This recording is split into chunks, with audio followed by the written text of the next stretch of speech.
एक ट्रेडर के लिए सबसे ज्यादा इंपॉर्टेंट होता है मार्केट में लंबे समय तक टिके रहना या सरवाइव करना। और आप मार्केट में लंबे समय तक तभी सरवाइव कर सकते हैं जब आपके पास एक प्रॉपर रिस्क मैनेजमेंट प्लान हो। ज्यादातर ट्रेडर जब इनिशियली मार्केट में एंटर करते हैं तब वे स्ट्रेटजी को ढूंढने में लग जाते हैं कि कोई ऐसी स्ट्रेटजी मिल जाए जो उन्हें लाइफ टाइम पैसा देती रहे। और ये गलत नहीं है। इनिशियली आपको सीखना चाहिए कि मार्केट कैसे काम करता है, प्राइस एक्शन क्या होता है और इसे कैसे ट्रेड करते हैं। लेकिन सिर्फ स्ट्रेटजी से आप लंबे समय तक मार्केट में टिक नहीं सकते, क्योंकि 99% लोग जो मार्केट में बिगिनर होते हैं उनके पास अच्छी स्ट्रेटजी होने के बावजूद वे अपने पैसे को लूज कर देते हैं, क्योंकि उनके पास एक प्रॉपर रिस्क मैनेजमेंट स्ट्रेटजी नहीं होती। इंटरनेट पर ज्यादातर इन्फ्लुएंसर सिर्फ आपको प्रॉफिट के बारे में बताते हैं। बहुत ही कम ऐसे टीचर होते हैं जो आपको लॉस के बारे में बताएंगे। लेकिन जब कोई ट्रेडर मार्केट में एंटर करता है तब उसे मार्केट में रियलिटी चेक मिलता है, जिससे उसे समझ में आता है कि अब हमें कैपिटल को बचाना होगा। क्योंकि जब आपके पास कैपिटल रहेगा तभी तो आप ट्रेड कर पाएंगे ना। और कैपिटल को प्रोटेक्ट करने के लिए हमारे पास एक वेल डिफाइंड प्लान होना चाहिए, एक well defined risk management strategy होनी चाहिए, जिससे हम अपने पैसों को लूज करने से बचा सकें। इस वीडियो में हम स्टेप बाय स्टेप डिटेल में डिस्कस करेंगे कि मेरा रिस्क मैनेजमेंट प्लान क्या है, आप कैसे अपना रिस्क मैनेजमेंट प्लान बना सकते हैं, आपके कैपिटल के हिसाब से आपको कितना रिस्क लेना चाहिए, आपकी पोजीशन साइजिंग क्या होनी चाहिए और ट्रेड करते समय आपकी रिस्क रिवॉर्ड रेशियो क्या होनी चाहिए, जिससे आप प्रॉफिटेबल ट्रेड्स बना सकें।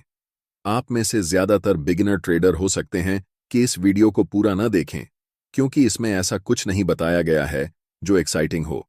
पर हां, यही चीजें आपको प्रॉफिटेबल बनाएंगी, यह आपके लिए जरूरी है। इसलिए मैं आप सभी से यह रिक्वेस्ट करता हूं कि इस वीडियो को पूरा ध्यान से देखें। पेन और कॉपी ले लें ताकि पूरे वीडियो के नोट्स बना सकें। फिर कभी रिस्क मैनेजमेंट पर वीडियो न देखनी पड़े, क्योंकि यह रिस्क मैनेजमेंट पर एक कंप्लीट गाइड है। अगर आप सच में मार्केट से पैसा कमाना चाहते हैं तो आपके पास एक परफेक्ट रिस्क मैनेजमेंट प्लान होना ही चाहिए। चलिए वीडियो को स्टार्ट करते हैं और सबसे पहले जानते हैं कि हर एक ट्रेड में एक स्ट्रिक्ट स्टॉप लॉस कैसे फॉलो करना है। हम जितने भी ट्रेड लेते हैं, हर एक ट्रेड लेने से पहले हमें पता होता है कि इस ट्रेड में हमें कितना स्टॉप लॉस लेना है और हम कहां मार्केट से एग्जिट करने वाले हैं। बेसिकली हमें पहले से ही मालूम होता है कि हम कितना पैसा लूज करने वाले हैं और क्या हम उस पैसे को टॉलरेट कर सकते हैं। अगर मेरा जवाब हां होता है तभी हम ट्रेड में एंटर करते हैं।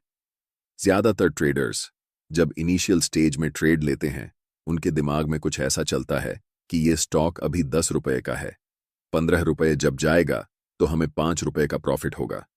हम 100 क्वांटिटी बाय कर रहे हैं, इसलिए हमें 500 रुपए का प्रॉफिट होगा। या जिनके पास ज्यादा कैपिटल है वह अपने हिसाब से कैलकुलेट करेगा 5,000 या 50,000। उस समय उनके दिमाग में सिर्फ यही चलता है कि हम कितना पैसा बनाएंगे, कितना हमें प्रॉफिट होगा। लॉस के बारे में वे नहीं सोचते। लेकिन अगर आप लंबे समय तक ट्रेडिंग करना चाहते हैं तो आपको इस पूरे थिंकिंग प्रोसेस को फ्लिप करना होगा।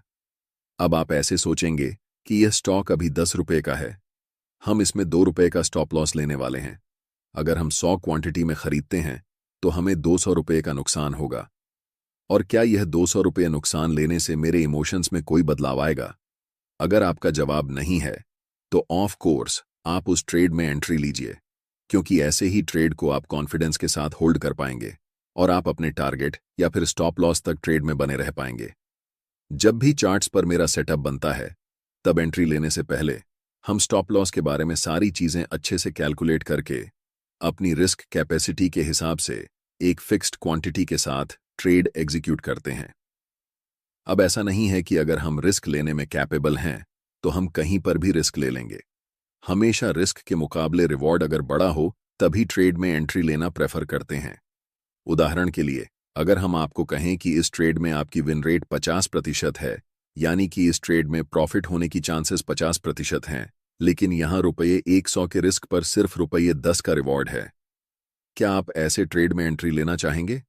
आपका सीधा जवाब होगा नहीं। अब आप लोगों के मन में एक सवाल आ रहा होगा कि कौन सी रिस्क रिवॉर्ड रेशियो सबसे आइडियल है। पर इस सवाल का जवाब सीधा नहीं है, क्योंकि हर एक स्ट्रेटजी के हिसाब से आपको चेक करना होता है कि उस स्ट्रेटजी से अगर हम ट्रेड करते हैं तो कौन सी रिस्क रिवॉर्ड रेशियो में हमें बेहतर रिजल्ट मिलता है।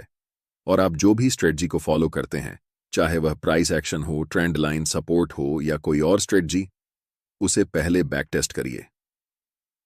50 से 100 बैक टेस्ट ट्रेड्स में देखिए कि कौन सी रिस्क रिवॉर्ड रेशियो आपके लिए सबसे ज्यादा प्रॉफिटेबल है।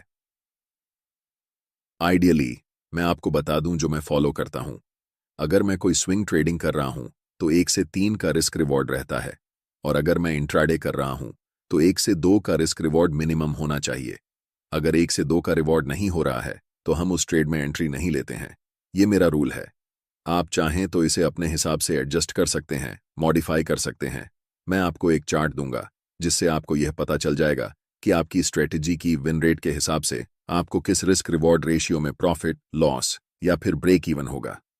स्क्रीनशॉट ले लेना ताकि आपको दोबारा वीडियो फिर से देखना न पड़े। हर एक ट्रेडर की सबसे बड़ी दिक्कत होती है ब्रोकरेज। कैपिटल का ज्यादातर हिस्सा ब्रोकरेज में चला जाता है। आप अपना demat account M stock broker के साथ खोल सकते हैं, जहां सभी फाइनेंशियल एसेट्स में ट्रेड करने पर आपको 0 ब्रोकरेज लगेगा। चाहे आप delivery, intraday, futures and options, mutual funds या आईपीओ में ट्रेड या इन्वेस्ट करें, आपको लाइफ टाइम 0 ब्रोकरेज का फायदा मिलेगा। अकाउंट ओपनिंग फीस 999 रुपये है और अकाउंट मेंटेनेंस चार्ज के 2 ऑप्शन हैं। पहला 149 रुपये का, जिसमें आपको 20 रुपये प्रति ट्रेड ब्रोकरेज लगेगा, और दूसरा 999 रुपये का, जिसमें लाइफ टाइम 0 ब्रोकरेज और मेंटेनेंस रहेगा। अगर आप ट्रेडिंग में सीरियस हैं तो आप अपना डिमैट अकाउंट जरूर खोलें। फिर चाहे आप एक दिन में कितने भी ऑर्डर प्लेस करें, आपको कोई भी ब्रोकरेज नहीं देना पड़ेगा। अकाउंट ओपनिंग के समय आपको कुल 999 रुपये अकाउंट ओपनिंग फीस और 999 रुपये account maintenance charge plus GST देना होगा। एक बार अगर आप इन्हें पे कर देते हैं तो आपको फिर कभी ब्रोकरेज पे करने की जरूरत नहीं पड़ेगी। हर एक फ्रेंड को रेफर करने पर आपको 555 रुपये मिलता है। यहाँ 1000 से ज्यादा स्टॉक्स पर 4 गुना ई मार्जिन फैसिलिटी मिलती है मार्केट में सबसे कम इंटरेस्ट रेट पर, जिसे आप लाइफ टाइम तक होल्ड कर सकते हैं। डिस्क्रिप्शन में दिए गए लिंक से अकाउंट ओपन करने पर मेरी तरफ से आपको सेबी रजिस्टर्ड एडवाइजरी ग्रुप का एक्सेस फ्री ऑफ कॉस्ट मिलेगा।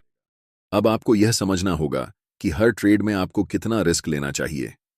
इसका जवाब हर एक ट्रेडर के लिए अलग हो सकता है। मैं कितना रिस्क करता हूं, आप कितना रिस्क करेंगे या कोई तीसरा कितना रिस्क करेगा, यह सब आपके कैपिटल साइज के हिसाब से डिसाइड होता है। उदाहरण के लिए, अगर मेरी कैपिटल 1 लाख रुपए है तो मैं 1 से 2% पर ट्रेड रिस्क लेता हूं। और अगर आप एक बिगिनर हैं तो आपके पास बहुत कम कैपिटल होंगे, इसलिए मेरा सुझाव रहेगा कि आप अपने कैपिटल का भी 1 से 2% ही पर ट्रेड रिस्क लें। उदाहरण से समझते हैं, अगर आपका कैपिटल 10,000 रुपये है तो इस हिसाब से आपको 100 से 200 रुपये के बीच में पर ट्रेड रिस्क लेना है। ज्यादा रिस्क क्यों नहीं लेना है ये मैं बाद में बताऊंगा, क्योंकि इसका आपके कैपिटल पर बहुत नेगेटिव इफेक्ट होता है। ऐसे में आपको लग सकता है कि इतने कम रुपए रिस्क करने पर हमारा स्टॉप लॉस बहुत छोटा हो जाएगा, लेकिन ऐसा नहीं है। देखिए, अगर आप फ्यूचर एंड ऑप्शंस में ट्रेड करते हैं तो 100 से 200 रुपए बहुत जल्दी हिट हो सकते हैं, क्योंकि आपका पोजीशन साइज ऑप्शन बाइंग में खासकर सही नहीं रहेगा। लेकिन यही चीज अगर कोई ऑप्शन सेलर करता है तो ऑप्शन सेलिंग में रिस्क पहले से ही मैनेज्ड रहता है, जिस कारण आप सुनते होंगे कि ज्यादातर ऑप्शन बायर्स मार्केट में लॉस करते हैं और ज्यादातर ऑप्शन सेलर्स मार्केट में प्रॉफिट बनाते हैं। ऑप्शन सेलर्स के पास थीटा गेनिंग के अलावा रिस्क मैनेजमेंट का भी फायदा होता है। इसीलिए अगर आपका रिस्क मैनेजमेंट फ्यूचर और ऑप्शंस में सही नहीं बैठ रहा है तो आप इक्विटी में ट्रेड करें, चाहे वह इंट्राडे स्टॉक्स हो या डिलीवरी स्टॉक्स। लेकिन हम जानते हैं कि ज्यादातर ट्रेडर्स मेरी बात नहीं मानेंगे। जब आपका कैपिटल खत्म हो जाएगा तभी आपको समझ में आएगा कि उस समय रिस्क मैनेजमेंट पर ध्यान देना चाहिए था। ट्रेडिंग में जब आपको अपने कैपिटल का 10% से ज्यादा लॉस हो जाता है तो हमेशा याद रखें कि आपको ब्रेक इवन तक आने के लिए 11% प्रॉफिट बनाना पड़ेगा। मैं आपको एक चार्ट दूंगा जिसमें दिखाऊंगा कि जब आप अपने कैपिटल का 1% लूज करते हैं तो आपको 1% ही कमाना पड़ेगा ब्रेक इवन तक पहुंचने के लिए। ब्रेक इवन का मतलब होता है आपके इनिशियल कैपिटल तक वापस आना, यानी कि आपकी लॉस को रिकवर करना। अगर आप 5% लॉस करते हैं तो भी आपको 5% ही कमाना पड़ेगा, लेकिन जब आपका लॉस 10% हो जाता है तो आपको 11% कमाना पड़ेगा। उसी तरह जब आपका लॉस 20% हो जाता है तो आपको 25% कमाना पड़ेगा, और अगर आपका 50% कैपिटल लॉस हो जाता है तो आपको 100% प्रॉफिट कमाना पड़ेगा, तब जाकर आप ब्रेक इवन तक पहुंच पाएंगे। इसी वजह से मैं कह रहा था कि आप मिनिमम रिस्क लें, ताकि आपको ब्रेक इवन तक पहुंचने में ज्यादा मेहनत न करनी पड़े या अपने लॉस को रिकवर करने में दिक्कत ना हो। अगर आप एम स्टॉक ट्रेडिंग ऐप में अपना डिमैट अकाउंट खोलना चाहते हैं तो लिंक डिस्क्रिप्शन में दिया गया है। मैं खुद इसे पिछले 1 साल से इस्तेमाल कर रहा हूं और मुझे कभी भी कोई ब्रोकरेज नहीं देना पड़ा। धन्यवाद। अगला वीडियो किस टॉपिक पर होना चाहिए, यह आप हमें बता सकते हैं।